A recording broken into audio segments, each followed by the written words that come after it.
I have some of the most fun nights of my life in hot tubs in Jamaica and Mexico with some of the wildest women. Shout out to Mike Tang. Shout out to Mike Tang. He's at Paradise Challenge. Paradise Challenge.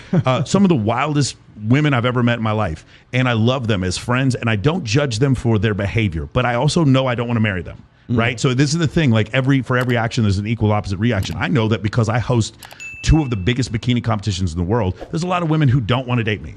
I understand there's a consequence for my behavior. Well, for some women, they're like, well, I did all this wild stuff, and I did porn, and I shoot guy girl OF and all this kind of stuff, and I have a bunch of money, and I don't judge you for doing that. But when later on you have trouble finding someone who wants to marry you, please understand these things are correlated. And I'm not I don't hate you, and I'm not judging you, but I am telling you this is going to be a difficult thing that you're going to have to deal with. Do you understand? Just like if I take steroids my whole life and all of a sudden my liver and kidney failed, it's not. I don't blame the doctor. It was my fault for doing this. Right? That's a conversation we've had. I think I did a whole episode about female promiscuity and why your sexual past matters. Even more so in the digital age, because every one of us, I can't just point this out at women as well, every one of us has a digital footprint. So ladies, what's your digital footprint? Is it OnlyFans? Is it amateur porn? Is it, is it like catfishing guys on Instagram? Is it just like you doing like yacht parties that you put on your Instagram that your potential, new husband is going to have to consider when he's like really trying to figure out whether or not he wants to get with you or not? And so there's this digital footprint, and there's downstream effects from that. Again, we're in the new frontier, man. It's the wild West here. And so when you point out and you say, ladies, there's going to be results, there's going to be consequences, there's going to be, accountability.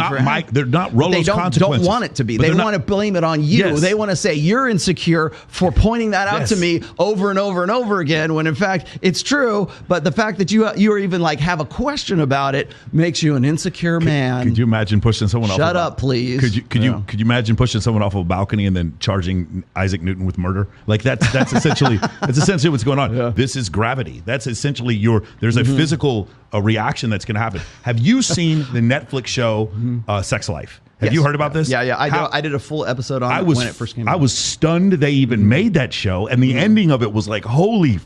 How did we get in your face? Just right in your face. Like, right, I love my husband. Where's that man with the big dick? I'm going to go fuck him at the end of the movie. This is not going to change anything about my marriage. Now, me. That's what he says at the end of the movie. The last line of that movie. Bro, this was crazy. What did you think about that all? I think, I got a copyright strike for putting that on my channel, actually.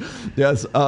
It's what I refer to as open hypergamy. I picked up on this right around 2014 with the Sheryl Sandberg quote, where I call it Sandbergian hypergamy, but what it is this open embracing of women's evolved sexual strategy, mating strategy, which is hypergamy, alpha, beta, bucks. They're looking for the best of the best, but they also have to remember it's dual. So they're looking for the hot guy in the foam cannon party. They're looking for the guy who's built and looks like Jason Momoa, who they really want to. But that guy's not always the dude who is good at protection, provisioning, and parental investment. So it's the classic CADs versus dads.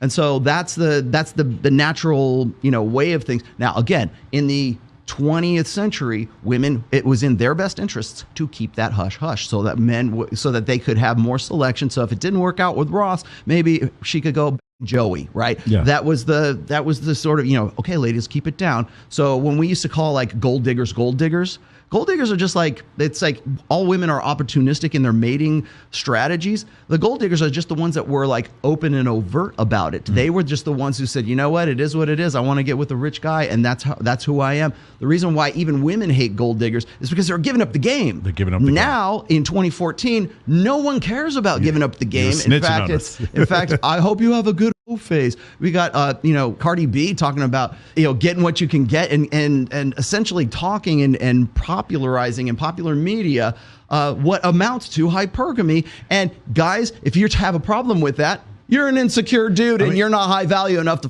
fuck a girl like me. It's just like I like Cardi B. I like her music, but she says fuck them, then I get the money. And first off, Cardi B, you got it backwards. You get the money first. Anyway, but the whole thing was like, when you hear that, and she's like joking about, when I was a stripper, I used to drug my clients, roll my clients, and then rob them. And it was like, Cardi B, women empowerment. And I was confused, bro.